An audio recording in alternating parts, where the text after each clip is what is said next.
जी, तो all the best. अगला प्रश्न बिलासपुर से लेते हैं, दिव्या राव जी की तरफ से है। दिव्या जी खुद एक प्राइवेट बैंक में है और ये बैंकर हैं। इन्होंने बताया लेकिन ये अपना कुछ खुद का एक बिजनेस सेटअप करने का सोच रही हैं। इन्होंने बताया ब्राइडल एंड ग्रूम सेंटर अपना एक सेटअप करना चाहती हैं और जिसके लिए इनके अकॉर्डिंगली इनको जो लोन चाहिए वो राउंड अबाउट 10 लाख के करीब का चाहिए। इसमें बलवंत साहब, इसमें हम देखें जो इनका प्लान है, ये खुद बैंकिंग बैकग्राउंड से हैं, इस क्षेत्र का एक्सपीरियंस उस प्रकार से नहीं है। अपना कंट्रीब्यूशन इन्होंने अभी मेंशन नहीं किया कितना ये कर सकते हैं, लेकिन जो स्पेसिफिकली फीमेल एंटरप्रेन्योर्स के लिए भी कई बैंक्स की कई हम देख रहे हैं स्कीम्स रहती हैं जिनमें उनको कंसेशनल इंटरेस्ट रेट्स पर इस तरह की जो ऑफर्स हैं वो मुहैया कराई जाती हैं।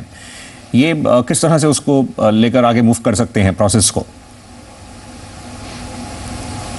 देखिए सौरभ जी, ऐसा है कि दिव्या जी बैंक में काम कर रही है और उनको दूसरा अलग ही कोई बिजनेस शुरू करना है, तो मेरे को नहीं लगता कि उनको एक्सपीरियंस है। और लेंडर किसी भी नए बिजनेस के लिए पैसा देने के पहले जरूर देखेगा कि जो बोरोवर है उसको एक्सपीरियंस उस बिजनेस का है कि नहीं है। अगर आपको खुद को एक्सपीरियंस नहीं है तो आप कोई एक्सपीरियंस वाले आदमी को हायर भी कर सकते हैं, तो वो बैंक उसको भी कंसिडर करेगा।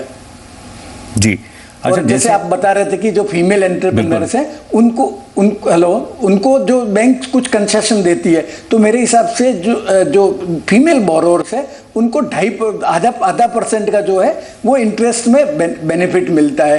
परंतु मेरा सुझाव रहेगा कि इनको बैंक को अप्रोच करने के पहले कोई प्रोफेशनल व्यक्ति की मदद जरूर लेनी चाहिए, जिससे जो वो बता सके कि ये जो लोन बोरो कर रहे हैं उसको कैसे सर्विस कर पाएंगे, इंटरेस्ट कैसे सर्विस होगा, उनकी इनकम कितनी आएगी, लोन का रीपेमेंट कैसे कर पाएंगे, जितने टाइम के लिए लोन लिया है उस टाइम में वो रीपेमेंट वगैरह कर पाएंगे कि नहीं कर पाएंगे, वो वर्किंग प्रोफेशनल आदमी ही कर सकता है, एक लेमैन नहीं कर सकता मेरे हिसाब से। उस तरह से प्रपोजल को लेकर जहाँ इनका अकाउंट है वहाँ मूव कर सकते हैं। और इसमें ये भी ज़रूरी रहेगा बलवंत साहब, मतलब इनका अपना कंट्रीब्यूशन भी अहम रहेगा। मतलब ये उस जो इनका प्लान है, जो बिजनेस सेटअप करना चाह रहे हैं, उसमें अपनी तरफ से कितना कंट्रीब्यूट कर रहे हैं, बैंक्स उनको उस पहलू को भी देखना चाहेंगे।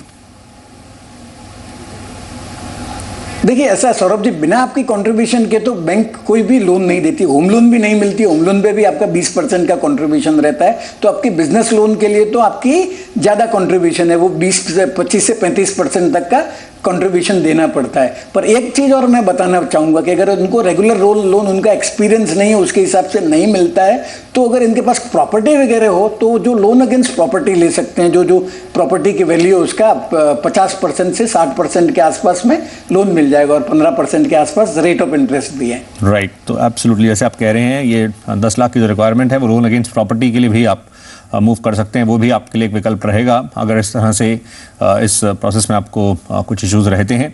हम फिलहाल एक और ब्रेक के लिए रुक रहे हैं।